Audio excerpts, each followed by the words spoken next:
Muito bem, mas nós vamos seguir aqui. O pastor Lucas só está disponível? Já tomou seu banho? Já está com a internet ligada? Não Estou sei. aqui. Mano. Ah, Tá acho cheiroso? que tá bem cheiroso. Deixa eu arrumar aqui a altura do celular aqui, peraí. Tá usando o Starlink a boa velocidade, né? Só que tá tendo uma falha por causa do... não sei aqui como é que tá esse ângulo aqui. Tá tendo umas falhas por causa das árvores, né? Porque eu tô no meio de árvores aqui. Então, peraí, só deixa eu arrumar essa altura aqui do celular. Mas pode cair um pouco, porque já caiu, né? Porque ele fala pra gente testar todas as coisas, né? Testar a altura, lives. Tem que achar o satélite, né? Onde é que ele está, etc. Não sei o que acontece aqui com a altura da câmera. Esse aqui eu uso aqui, passou minha câmera, o que eu uso aqui, ó? Uma latinha. Eu tô usando um monte de Bíblia, que eu uso um monte de Bíblia. Tá bom, Amado, deixa eu cair fora aqui. Tá bom. Vamos lá. Obrigado. Tá meio diferente aqui, mas tá bom. Tá bom, não, tá ótimo. Obrigado, Pai, por trazer para nós aqui. O pastor Lucas, pedimos agora que o teu fluir, Pai, as tuas emoções, os teus sentimentos, deixa agora para o pastor Lucas passar para nós as suas instruções, Pai. Então, conversa agora, Pai, usa a boca do pastor Lucas e fala para nós, Pai, as suas instruções, as coisas que estão em teu coração para todos nós. Muito obrigado por nós aqui, o pastor Lucas. Em nome de Jesus, abençoa ele agora, Pai. Em nome de Jesus. Amém, amém, amém. Amém. Amém. Glória a Deus. Glória ao Senhor Jesus. Bom, a paz do Senhor Jesus, irmãos, para todos. Desculpa aí a altura da câmera, acho que ainda não dá para mexer um pouquinho mais, talvez. Mas está tudo bem, vamos lá. Então, irmãos, eu fiquei aí bastante tempo fora do ar, né? Porque eu tinha internet via rádio, estou no ambiente rural aqui, eles mandam fibra ótica e depois transmite pela torre. E a torre aqui que estava transmitindo está a 13 quilômetros. E quando começou a ter muita explosão solar agora, começou a dar defeito em tudo, deu muita tempestade, derrubou muito poste. As operadoras aqui não estão funcionando bem, né? Ainda falham as operadoras, aí a gente optou pela Starlink, né? Aí tem gente que fala, mas a Starlink é do Elon Musk, o Elon Musk é o anticristo. Bom, a gente não sabe quem é o anticristo ainda, tá? Agora, se a Starlink é do anticristo, a outra internet também né? Porque quem disse que o cara que fez a internet via cabo, né, não está participando das coisas do anticristo, né? Então, esse negócio aí de ficar tentando adivinhar quem é o anticristo é muito ruim, você não tem que se preocupar com isso, não. Se você for arrebatado, né, você nem vai precisar saber quem é o anticristo, porque os primeiros frutos, né, são retirados daqui antes, né, depois aqueles outros ficam, né? Então nós temos um arrebatamento aí de três etapas. Pastor, só queria falar para o senhor que quando o ventilador vem... É verdade, desculpa. Tá, peraí. É porque tá muito calor, vou desligar. Eu só queria falar isso para o senhor, não sei se o senhor sabe. Eu distraí aí, desculpa. É que eu distraí. Obrigado, pastor. Obrigado. Bom, então, voltando aqui. A gente não pode ficar suspeitando, porque isso não é uma obra do Espírito Santo ficar suspeitando. É esse, aquele, é uma tabela de adivinhação que você está montando. A gente tem que buscar se estar preparado. Está preparado para o arrebatamento, com o coração puro, a consciência pura, rendido a Deus, né, sendo tratado por Deus no íntimo e no coração. Amém? Então é isso que é o importante. Porque tudo que nós estamos lidando no mundo está na mão do inimigo, por enquanto, né? Depois Deus vai tomar o planeta todo, através das 7 trombetas, 7 taças, né? E aí o reino vai ser o reino milenário. Então, as coisas que tiverem que ser santificadas, como a tecnologia, né, poderá ser resgatada por Deus. Tem coisa que não vai ser resgatada. Então, naquelas guerras que Israel fazia contra seus inimigos, algumas coisas podiam ser purificadas, outras não. Uma coisa que a gente não pode é condenar uma coisa que Deus purificou, né? E querer purificar uma coisa que Deus não purificou. É só isso que você tem que preocupar. Amém? Então, irmão, vamos ler aqui sobre uma passagem muito interessante que está no livro de Juízes, capítulo 20, né? É sobre um levita que foi fazer uma viagem para um local em Israel, né?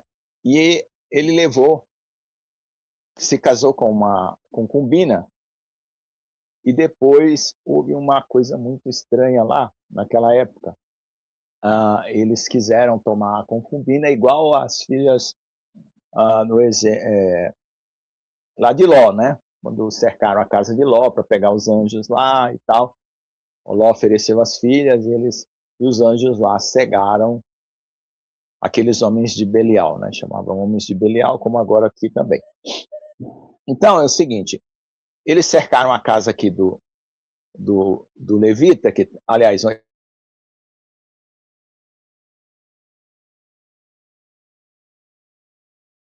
cercaram a casa. Aí, o que aconteceu? Eles disseram também que tinha filhas virgens e tal, mas eles queriam, eram os homens, né? E ali, o rapaz entregou a concubina e a concubina foi morta. Então, o que nós podemos tirar dessa passagem tão grotesca, né? A questão é o seguinte, esses homens de Belial, eles ainda existem hoje. São pessoas que querem, porque querem, coisas terríveis, né, da sua natureza pecaminosa. Eles não querem, eles não aceitam outra coisa a não ser a satisfação deles mesmos, né? Então, em primeiro lugar, é distinguir isso aí. Então, jamais nós podemos consentir com coisas desse tipo.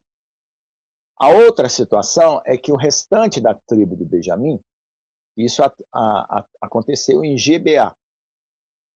O restante da tribo de Benjamim, ao invés de entregar os homens culpados daquele crime, né, de ter matado a concubina do levita, eles encobriram o crime, e isso gerou uma guerra entre as demais tribos contra a tribo de Benjamim. E aí houve uma guerra, mataram os homens de Benjamim, castigo porque eles concordaram com uma coisa errada ali, que ele não tinha nada a ver com eles ali, né? O restante do povo tinha que denunciar aquilo lá. E eles acobertaram. E ali teve um problema sério, de eles quase ficar sem geração para a tribo de Benjamim. Então as tribos não podem faltar geração para as 12 tribos. Então, hoje nós temos as 12 tribos de Israel espalhadas pelo mundo, estão voltando aí, conforme o que o governo de Israel concede aí, né, e identifica como tribos de Israel para voltar para a terra prometida.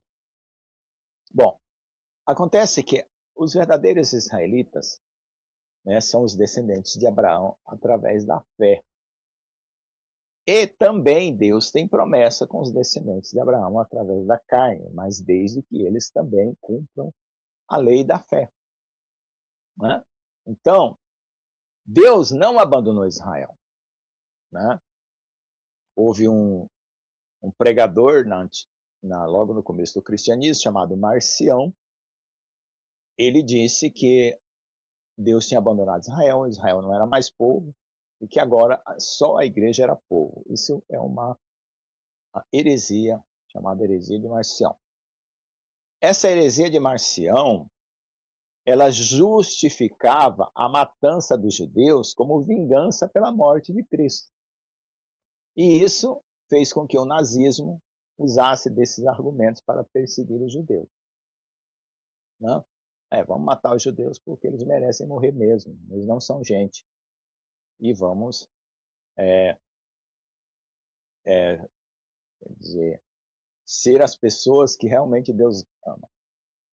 Então, essa a atitude está totalmente errada porque ela considera que Deus abandonou os judeus, que Deus faz distinção entre as pessoas. Ele tem uns que ele ama e outros que ele não ama. Isso é uma grande mentira de Satanás, porque Satanás ele confunde, ele divide os pensamentos, faz as pessoas brigar. Qualquer divisão é do inimigo, qualquer divisão é do inimigo. Não importa como, os dois lados são errados porque estão se dividindo. Então, tem que prestar atenção nisso aí. Isso eu aprendi com o pastor João também. Então, veja só. Essa situação que veio fez com que gerasse uma disputa contra o povo de Israel até hoje. E Deus não quer saber dessa disputa, né? Deus quer que todos se arrependam, todos cheguem ao conhecimento do Filho dele. Essa é a vontade de Deus. Agora é o seguinte, Jesus morreu por todos. Jesus não escolheu assim, eu vou morrer por um, mas aquele outro lado eu não vou morrer. Morreu por todos. Então, não é questão de pecado que não foi perdoado. Os pecados foram perdoados e serão perdoados, todos. Mas aqueles que rejeitarem, quer dizer, chega o convite da salvação, a pessoa rasga o convite. Isso se chama blasfêmia contra o Espírito Santo. Rejeitar a única solução que existe. Então, essa é uma decisão da pessoa. Você não tem que premeditar e considerar que aquela pessoa não é salva. Você não pode fazer isso. Esse é salvo, aquele não é salvo, esse é condenado, aquele não é salvo. Não. Você não tem o direito de fazer isso. Você tem o direito de evangelizar. O direito de anunciar o evangelho, de falar de Jesus, falar do amor de Deus. Agora, o que a pessoa vai fazer com o que ela recebeu é problema dela. É a escolha dela. A gente não tem nada a ver com isso.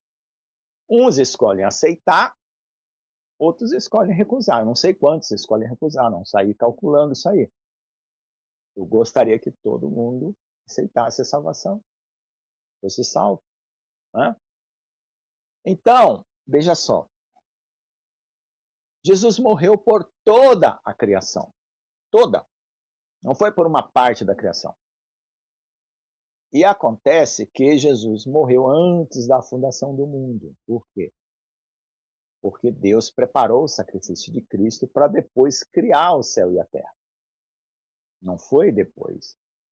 Porque ele já sabia que quando ele criasse a oportunidade do livre-arbítrio, alguns não iam querer voltar para Deus.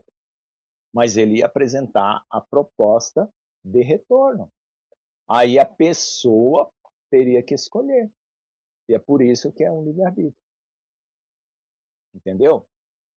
Apresenta a proposta de retorno. A pessoa se desviou, Satanás caiu, os anjos caiu, apresenta a proposta de retorno. Aí a pessoa recusa. Satanás recusou, os anjos caíram recusaram, né? Não sei se todos, né? E aí pronto. Esse é o julgamento de Deus. E nós, que ouvimos a palavra, como está escrito em Hebreus, não endureçais os vossos corações, porque hoje é o dia do arrependimento. O profeta João Batista falou aí. Então, todo dia é dia de arrependimento. Enquanto tiver um hoje, é um dia de arrependimento. Depois que Jesus vier e consumar toda a obra, aí pronto, acabou. Passou a oportunidade de arrependimento. Então, nós temos que prestar atenção sobre aquilo que cabe a nós. O que nos cabe? Arrepender. E aquilo que nos cabe também para entrarmos no céu e vivermos com Deus. Santificação.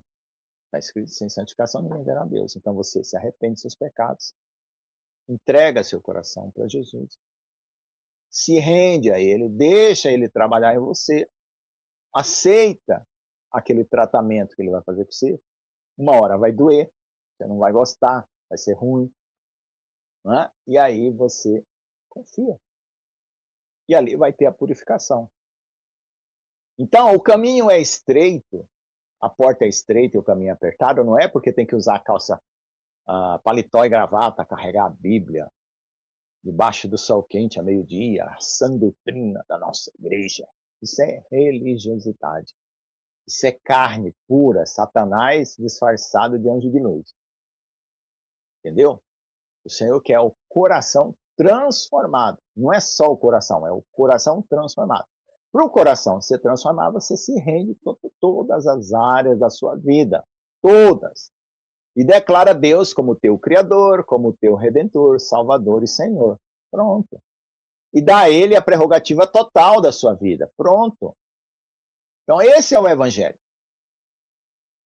Certo? O Evangelho é você deixar de viver para o pecado, que no caso é morrer, né, através do arrependimento, sepultado pelo batismo, porque é uma atitude de fé que você faz, recebe o Espírito Santo pela lavagem do sangue e vai viver a vida pela fé, até que venha o reino, visivelmente em toda a terra. Se você partir antes, você vai estar com Jesus. Entendeu? Mas agora nós estamos nos últimos tempos, então alguns não vão precisar partir, vão ficar aqui e o reino vai vir. Né? O reino está vindo, o reino está se manifestando. E a obra que o Senhor está fazendo está brotando de dentro para fora daqueles corações que estão sendo transformados. Cada dia. E o processo agora acelerou. Quem está vivendo na presença de Deus, na comunhão com o Senhor, está vendo que está tendo alguma mudança de dentro para fora, dentro do seu coração, todos os dias. Quem está dormindo vai ser despertado com estrondo. Aí vai ter que se render tudo de uma vez. Então, a nossa rendição começou no dia da nossa fé, no dia da nossa crer que Jesus é o Senhor. E você foi batizado, começou a sua rendição. Essa rendição representa que você não vive mais para si, vive para Deus, e Deus trata você e vai suprir as suas necessidades, né? Casa, emprego, esposa, família, filho, e você precisar, conforme a vontade dele, no tempo dele, porque ele sabe cuidar de nós. Ele não vai deixar você à toa. Tem hora que você vai ficar aflito, ansioso, querendo porque quer daquela jeito, daquela hora, daquele jeito. Você tem que ter fé e confiança, porque ele vai providenciar o que você precisa no tempo dele. Então, você tem que viver uma vida de relacionamento com Jesus para conhecer a Jesus, o seu caráter, e nessa convivência você vai sendo transformado como ele é.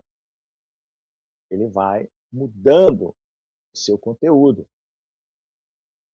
E quando ele tratar todo o seu conteúdo, você estará fazendo as coisas como ele faz, com amor, sendo misericordioso, sendo benigno, sendo paciente, trazendo paz aonde você estiver andando, onde você entrar e sair. E é tudo que o Evangelho oferece pelo Espírito Santo e pela palavra. É o perfume de Cristo.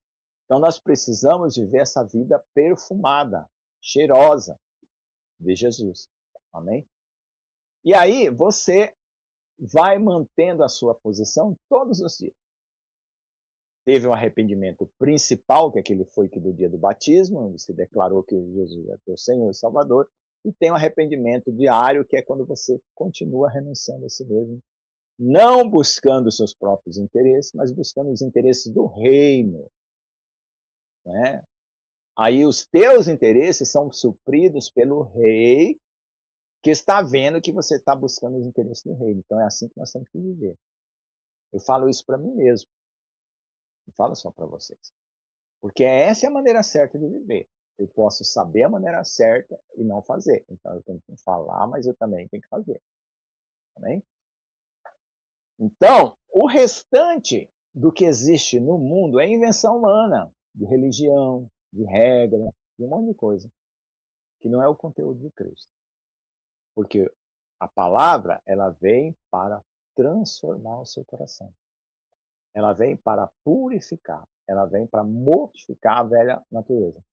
A natureza que a serpente injetou em Adão e proliferou pela humanidade inteira, que é a mesma semente chamada carne. Né? Na psicologia, eles chamam de um inconsciente. coisas guardadas no inconsciente que determinam o comportamento involuntário das pessoas. As pessoas vão lá e gritam, berra, xinga, porque está lá no inconsciente a carne, o pecado. Então, quando Deus vem, ele vai tratar, mortificar essa carne, fazer brotar as coisas ocultas, escondidas no seu coração, para você confessar, purificar o seu coração. E aí você, o seu consciente e o seu espírito, né, que é a alma consciente, a carne é o inconsciente, desaparece, e o seu espírito, e junto com o seu consciente, a sua alma, começam a viver uma vida plena, uma vida de obediência e de amor, porque você vai fazer isso por causa do amor de Deus que enche o seu coração e te dá força e vontade das coisas de Deus.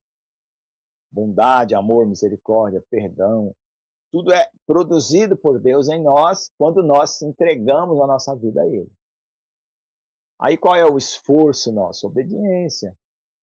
Tem dia que o Senhor fala anda, você anda. Tem dia que o Senhor fala corre, você corre espiritualmente. Tem dia que você fala vai jejuar, você jejua. Então essa situação é de atenção. A gente tem que estar atento todos os dias. Né? Senhor, está faltando alguma coisa hoje? Eu fiz tudo certo? Posso mudar em alguma coisa? Como é que eu vou fazer?